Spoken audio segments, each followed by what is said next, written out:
Peace and love to everybody out there. It's your boy Troy T, the editor. Post all of the things that are going on in America and the world after the death of so many influential and beautiful people of color, black people worldwide. We've taken a stand, and that's a great thing. Now let's talk about where we are now. And I don't want to continue to mention one name of one person, because this goes all the way back to our ancestry. So when we think of one person and we acknowledge only one person, we lose sight of the countless numbers of black people who have been hung, as of now, killed, murdered, burned, you name it, in this country and worldwide, post-slavery and prior to it. Where are we now? We live in America now, where there's a lot of people who are racist, and there's a lot of people who are open-minded who are not. How does America, or how does the world heal? Because this is not just a systematic issue of slavery in America. A lot of people tried to keep it to America for a long time, but it's not. This issue is something that's happened worldwide. And in order for us to change it, we have to erase racism.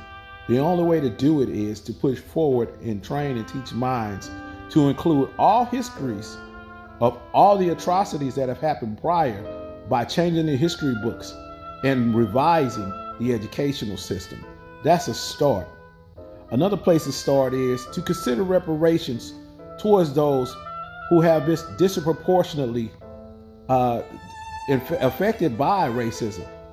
So the only way you're going to change things is to make amends with those who have dealt with the atrocities and the difficulties of a post-racism, post-Jim Crow era. Racism continues in our lives no matter what. It's going to continue to rear its ugly head in our society. But we can look at it like this.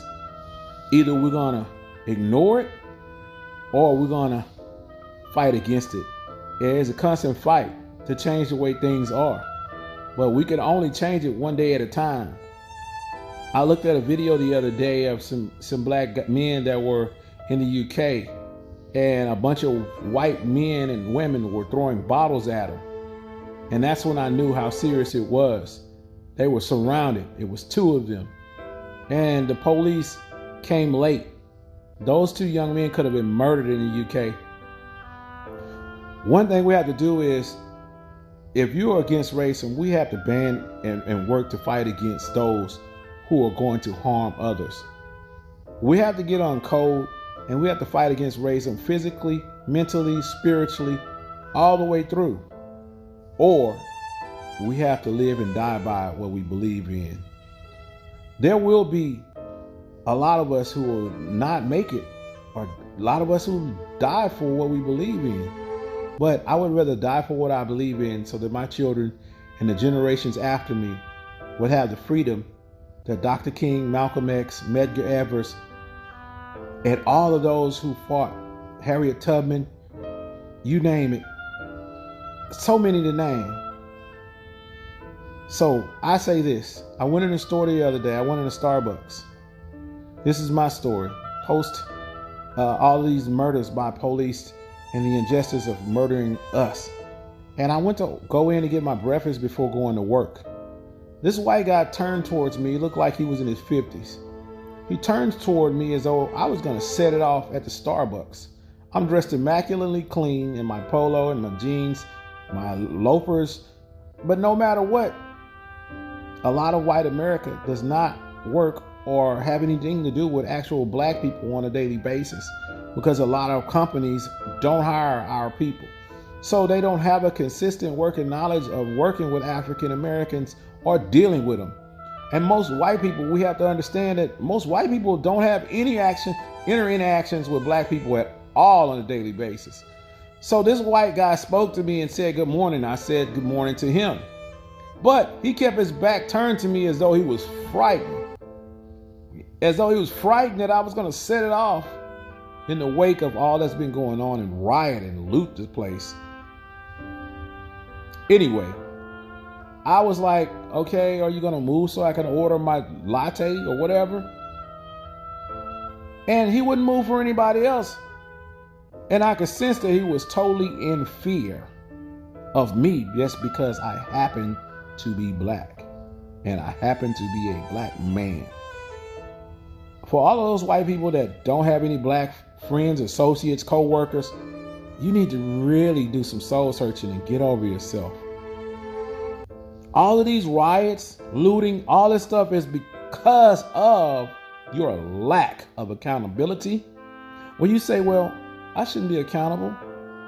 I didn't do anything. I can't be accountable for my ancestors, my forefathers who owned slaves.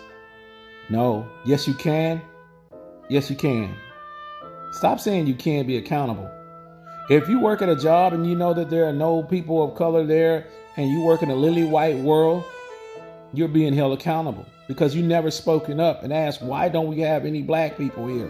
Why don't we have any Indians here? Why don't we have any Latin X people? Why don't we have any brown people? So you're part of the problem and not part of the solution. Anyway, I went on to get my breakfast and my latte at Starbucks.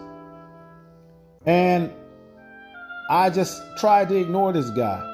But this continues to happen because right now we had to finally destroy things, tear things up in order for people to pay us attention and let them know that we're serious about our freedom and we're serious about the future of our women and children. I would ask that every black man in America reevaluate himself from the stereotypical dealings of everyone who thinks that we are not fathers. Reevaluate yourself with your children. Reevaluate yourself with your women. Reevaluate yourself. And I would ask all black women to reevaluate yourself because a lot of you are putting your bodies out here daily for attention. There's a lot of healing that we need to do in anti-gang culture in our community. There's a lot of healing we need to do with not putting ourselves out there sexually and throwing our bodies out there every day. But it all starts with each and every one of us. You can't every day, you can't be on party and BS, as Biggie Smalls would say. At some point, the struggle continues and you gotta come to grips with yourself and say to yourself, where do I play a part in this struggle? Okay, with all that being said, I'm gonna be out. Troy T, the editor. And remember, y'all, myafrocentricworld.com will be coming back soon. All black social media, just like Twitter, but black. So y'all stay strong and stay up. Peace out.